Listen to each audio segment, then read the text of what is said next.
Global endurance athlete and Donegal man Jason Black is going to join us in studio next this morning here in OTB AM. He's a man with a remarkable story. He's aiming to become the first person to ever complete the world's Big Three, the world's toughest human-powered challenge. The rules are simple: solo race across America, solo row the Atlantic Ocean, and solo summit Mount Everest. Have a look. The world's ultimate trilogy has never been achieved in the history of human existence. The three dramatic arts are bold, mythical and magical.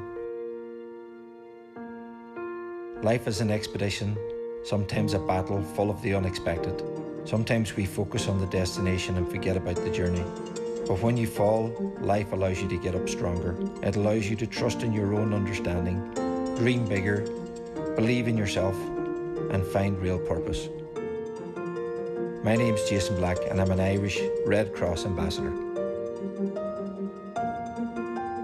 The rules are simple: solo summit Mt Everest, solo race across America, solo row the Atlantic Ocean. The World Big Three captures the imagination and lays bare the human potential to endure and survive. I've already climbed out of the gutter of life and I survived, and that was just a rehearsal. Race across America is the world's longest and toughest. Jason, good morning to you. Good morning. How are you doing? Great, thank you. Thanks for having me here. Which stage of this are you at the moment? You've obviously done Everest. Yeah, so nailed Everest on 2013 on the north side, and incredible experience, just mind-blowing to be totally honest. As a young boy growing up in Donegal here in Ireland, never thought I could ever realise that. And so then just all ready to go now, 16th of June, Oceanside, California, 5,000 kilometres, race over to Maryland in the east coast of America. So plan of attack is 9 days, 22 hours on the bike, 2 hours off, 1 hour sleep, 1 hour to eat. 9 days? 9 days. Right. How do you prepare for that? I started out in Ireland as a young amateur cyclist, raced the Irish cycling scene as a road racer. Found out I was getting slower as my age went on, couldn't race the young guys any longer. Decided I had to shift my goals to the endurance world, fell in love with it completely, loved the whole character of it, loved the individuals within it, loved the whole motivation behind it. And I suppose a life on a bike in Ireland and Donegal and in the mountains and in the rivers, and just been blessed to have been in the great outdoors all my life, has kind of prepared me for this physically and, more importantly, mentally. And it's just marvellous to be able to do it. So that's the macro, spiritual, yeah. That's how you get, but how do you physically prepare to cycle from California to Maryland? Yeah, so it's like everything, you know, I mean, it is that psychological battle. You know, you start your first 5K and then you end up running a marathon. It's quite similar in the endurance world. You know, the limiting factors are ourselves. We think, you know, I started out as a road racer and the maximum distance I would have raced was 150 kilometres, and I thought that was huge. Then you start looking at 500 and you think, and then, you know, it's like a line in the sand. Once you do it, that's it, you've crossed it. You don't fear it again. And life's exactly the same. And then I moved to my first 1,000, 2,500. I was in the studio last year, and that next day I left to do my first 2,500 kilometre race. It was fantastic, finished third. It was right around the circumference of Ireland. You know, that was just a magical moment for me, because it just galvanised the fact that I had it inside to go further. And there was a lot of good things and bad things that happened, so the whole learning was incredible. And then I went on the 1st of August to the North Cape, which was 4,300 kilometres from Turin in Italy to the edge of the earth in Norway. And it was an unsupported race.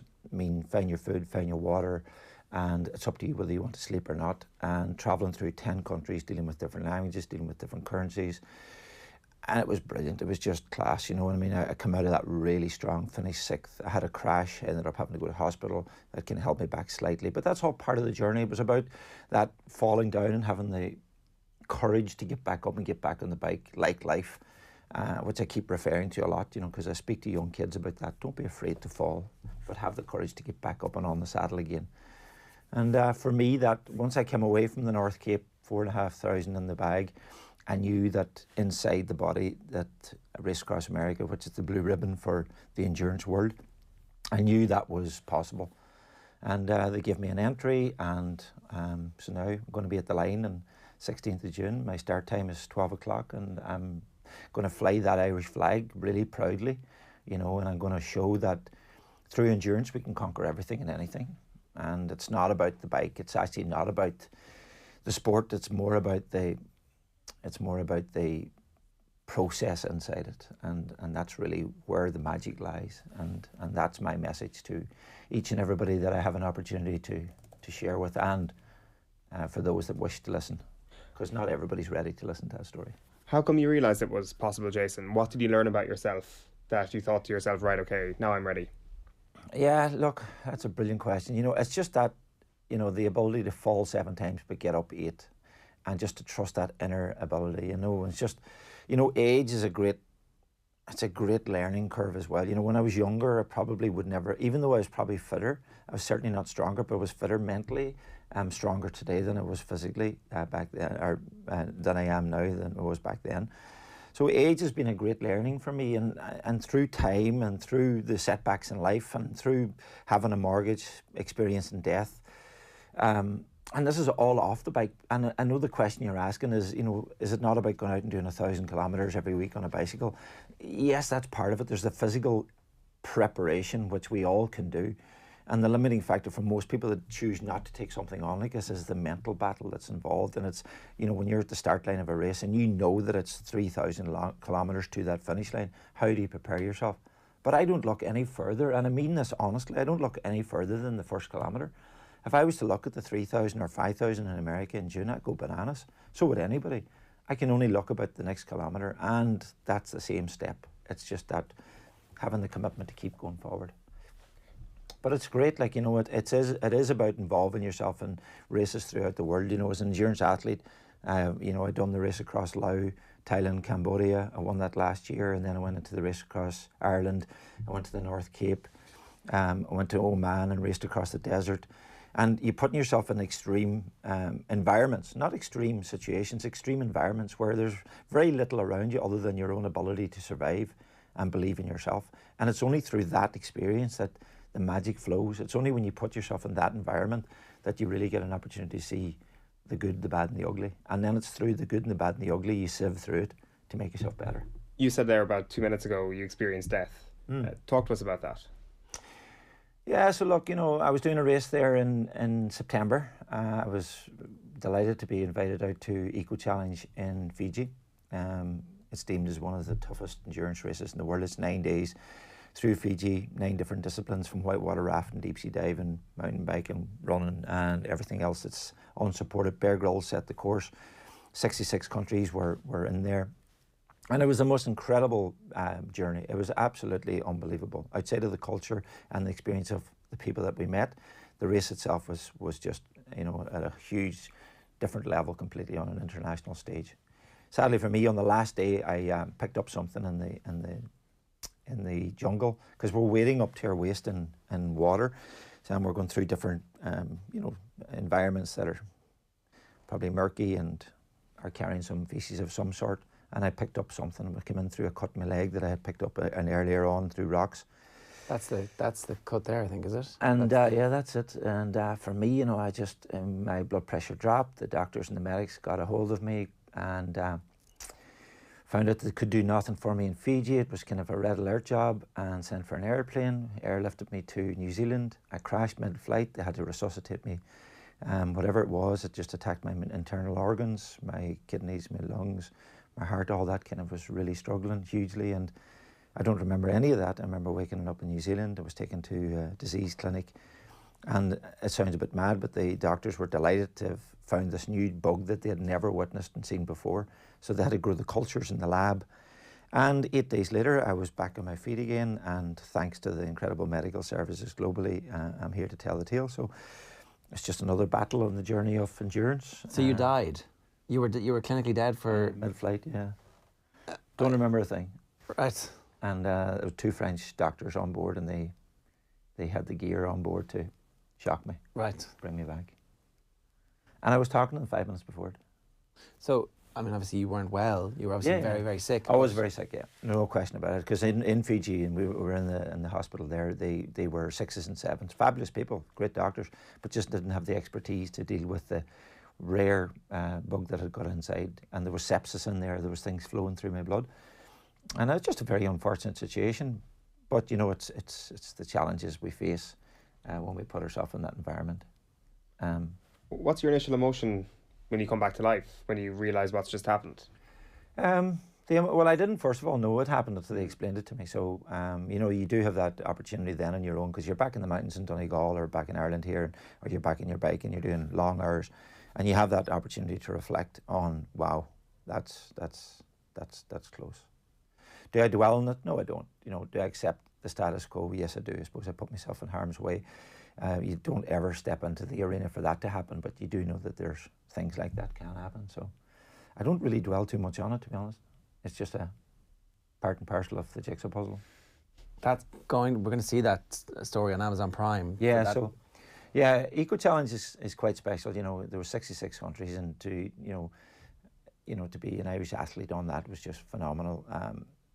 You know, Bear said it was going to be the most horrific and aggressive course that they've ever built, and it was. It was day and night, non-stop for 9 days. And it was magical. And Amazon Prime are putting it out now for 10 one-hour shows now from June on. But tonight, Special Forces goes out. And, you know, I'm here this morning to talk about that, and just to empower young people to watch the show, and through actions of 28 incredible people, the highs and lows, the good, the bad and the ugly, through endurance you can conquer again. Special Forces is the course that the Irish Rangers do, is that right? Yeah, look. Is it the exact same course? Is it modelled on the course? It's modelled on the course. I would say, to be honest, it's watered down, if I'm completely honest, even though it was so incredibly tough. I mean, it really was. It's not a TV show, far from it. You know, the minute you get off that bus, the 4 Rangers get at you, and it is just, you know, you enter a bubble, and it's just like, my adrenaline, and I've been used to this world quite a bit, but my adrenaline was so high for 2 days, it was just, I couldn't get it under control, because they keep you at an all-time high. You don't know when they're going to come in, they don't know what they expect from you. The drills are just non-stop, non-stop, non-stop, non-stop. And it's the physical battle, but more importantly, it's a mental battle, a psychological battle. And there was 28 candidates from Ireland, ladies and gents, and the most fabulous people.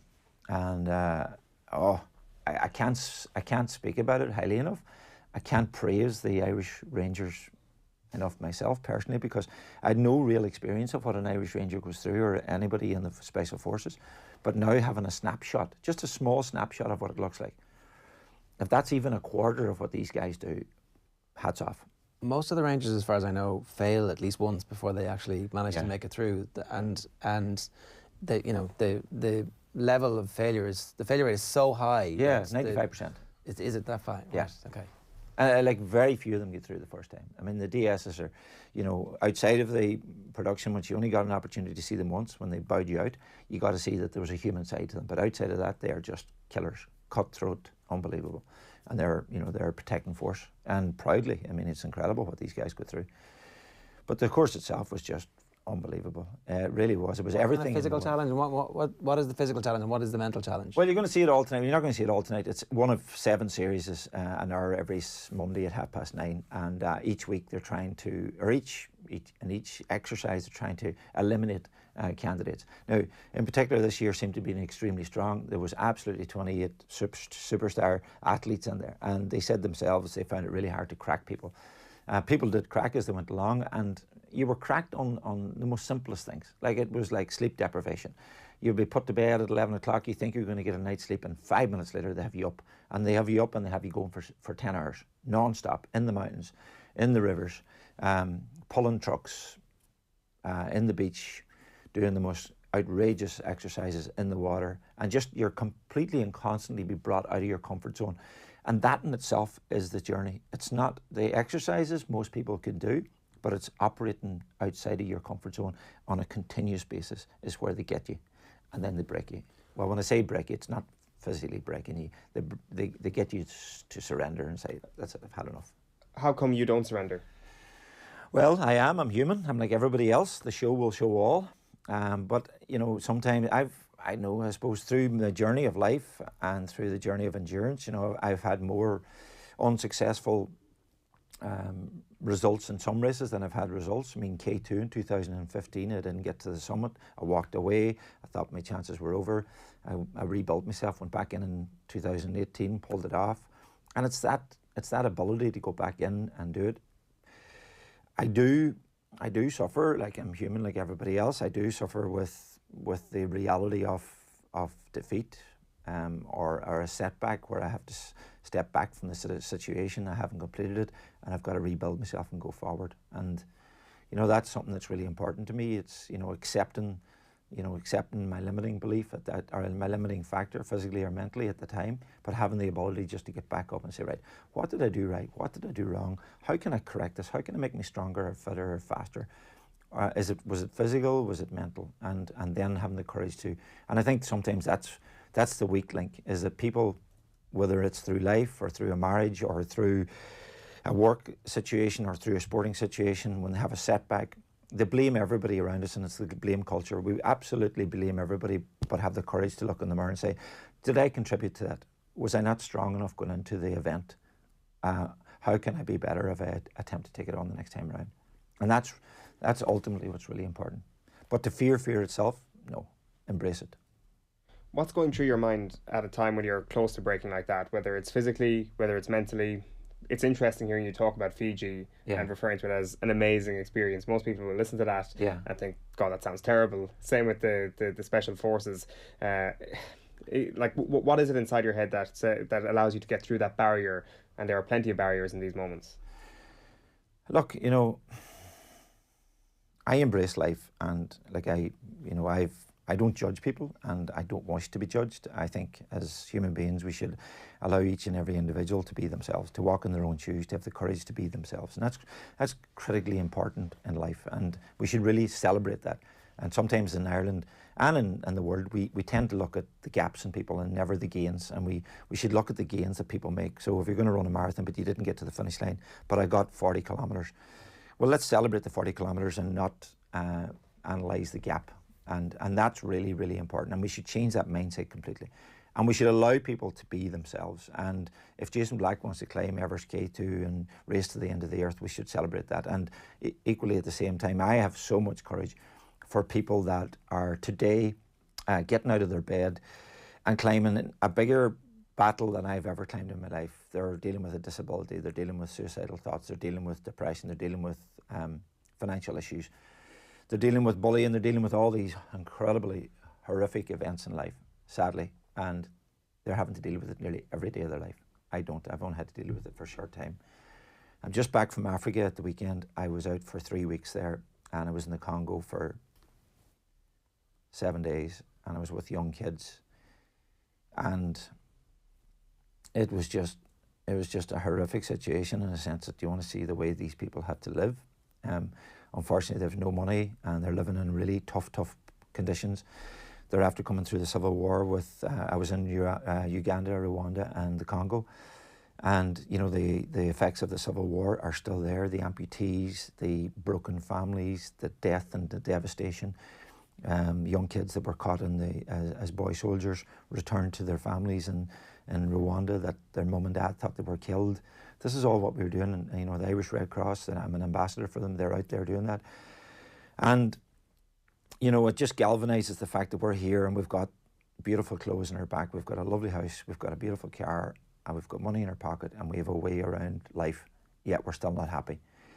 And they're out there and they've got nothing, and they're the happiest people you could meet. And I stayed with them. The most expensive meal I could buy off them was €150, and they would only take maximum €5 a night for accommodation. They give me their bed, and it was just the most grounding and galvanizing fact of life. So when you come back here, you look about your own challenges and your own battles, and you think you should be giving out and crying and whinging and everything, and no, it's the opposite. I want to embrace life. I really, you know, while I'm on this planet and God gave me a gift to be here, I'm going to celebrate it and I'm going to enjoy it. And that might sound corny to some people. It might sound, you know, spiritually hairy-fairy, but that's me. That's how I'm living my life. And, you know, I want to celebrate everybody that I meet, because goals are reflective of an individual. And they shouldn't be, nobody should want to follow my goals and my ambitions.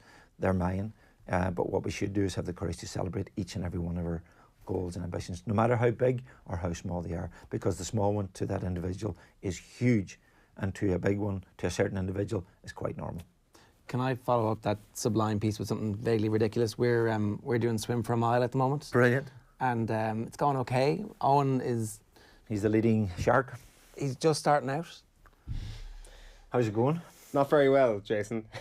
What's the limiting factor? Here, this is actually very handy that you popped in. I drastically overstated my ability to actually swim, which is, believe it or not, important when you're swimming a mile. So, let me just fill in some context here. We're 5 weeks into a 12-week project, right? Brilliant. And Owen, when he first got in, was not great technically, and has just got good technically in the last 5 weeks. Has acquired a lot of skills. Is breathing over his shoulder. Is actually But I mean, you've literally climbed K2, so. I'm just looking for a little bit of inspiration for him to drive him through the next 7 weeks, because he's already started to say, look, you know, I'll show up on the day, but I'm not sure if I'm going to be able to. I haven't said that. Yeah, these are direct quotes. I would have given up by now if I didn't believe I could do it. So there's your possibility. The belief is there. You got to train. Like, I mean, it's down to the black and white. You've got to get into the pool and address the demon. And but is that not where the magic lies? I mean, the fear of the unknown is magical. I have so much respect for somebody that's getting in that's a non-swimmer. It's going to take on this a mile a week. Hopefully, it's for charity or for a cause. Yeah. And you had this. One of the other warriors was on the show, Jerry Redmond, Pro to Prison.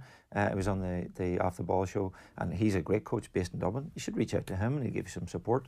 But just get in and be motivated. Have the motivation in your mind. It's not about you. And you're doing it for another reason, and sometimes that's what motivates me. If I selfishly look at me and think, well, I'm just doing this for my own egotistic way, it's not that. I don't give a damn about that. It's more about, well, my actions, I want to show that impossible is possible. And when you get into the water, that's exactly what you should do. So the length of the pool is you're making a difference in somebody else's life, and that's the difference. That is the motivation. There should be no other motivation required. You know that one length of the pool or that 1 mile that you're going to do every week is going to make a difference in somebody else's life. Period. So next step, the Atlantic is what you're saying. If it's in your mind. What happens next for you then? Is there any challenge left out there beyond what's on the menu already? The World Big Three is huge for me, and I heard it there in the introduction. You know, the World Big Three is the Everest, the Race Across America, and the Road of the Atlantic. And you know, I mentioned earlier on, I am a very proud ambassador for the Irish Red Cross, and I'm a very proud athlete. It's not about me. It's actually about my actions to show that it's all possible. I spend a vast majority of my time, thankfully, today, and it's through the opportunity of adventure that the door opened into the schools. And I'm up and down Ireland and all over the world, and even last week in Africa, to stand in a classroom in Africa. Kids are the same worldwide. They have the same ambition, they have the same curiosity, they have the same love for life. And it's just magical to be able to stand there as a human being, just this very ordinary person that was growing up in Donegal with two beautiful parents, and just say, look, you know what, I had my battles to deal with in life, which I spoke about on the show before, but I got past it, and I've chosen to live an incredible life of adventure. And that's really important to me. And if my continuous journey continues to open that door, and inspiration's a word that doesn't sit well with me at all. It's more about empowering people. It's about, if my actions empower somebody else that's sitting there thinking, no, I can't. Well, I'm thinking, yes, you can. Because I can, you can. I've got to train hard, be committed, have a vision, have a dream, and be humble doing it. Well, then so can you. And the World Big Three is Race Across America next, 16th of June. And then the row across the ocean. And why that's important to me is I'm really touched by the migrant situation globally. I've met two of them of late, and that really inspired me to follow my dream, which was they're getting on a rubber dinghy. They've got no GPS, they've got no access to food or water when they're on a rubber dinghy, and they're setting sail for a better life somewhere else, and they do not know if they're going to hit land on the far side. A vast majority of them are perishing at sea, and in the quest of finding something more special. And I want to show through it's about 45 days to row it, 5,000 kilometres. I'm going to hopefully show that what life's like for them. I'm going to be on a solo boat. I've got GPS, I've got a wherewithal to make water and have food available to me, and I'm still going to struggle. I'm still going to have all the battles, physical and mental torture to get across, but I'm going to try to paint a picture. I'm going to paint a picture of somewhat what it's like for a migrant that's getting on a boat, a rubber dinghy, and they haven't a clue if they're going to see life again. That's my motivation. However uncomfortable it sits with you, it is an inspirational story, and I hope many people do feel empowered watching it. And thanks very much for making the time to talk. Thank you, I really appreciate it, and thanks very much for opening the door, because it's without a show like yourselves that brings a heightened awareness to it that it's lost. Thanks very much. Tonight, Special Forces Ultimate Hell Week airs at 9:30 p.m. on RTE2. That is it from us this morning.